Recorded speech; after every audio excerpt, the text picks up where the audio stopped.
So another young guy we saw toward the end of last year, who's in the mix for being in the best 5 is Trevor Keegan. What did you see from him in the spring? Just more consistency. Played at a high level mentally and physically, and just kind of played the ability, played to his ability. Looked more like he did in high school, more comfortable, more violent, more physical. So those are the things we wanted to see, and we saw that more in the spring.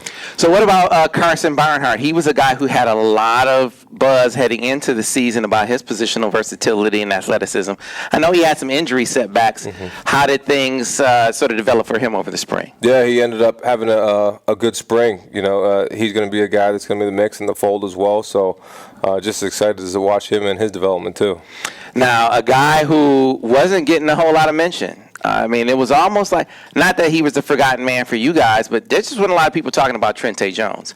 Then in the spring, I mean, you talk to different people, they're like, man, Trente is really coming on. Now, I want to give Trente credit for that.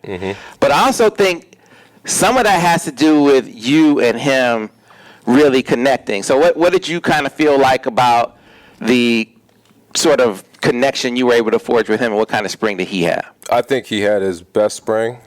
He played more consistent, played to his ability because he has a lot of it, very high upside, and just try to connect with him on a personal level too, to figure out who he is and how he ticks.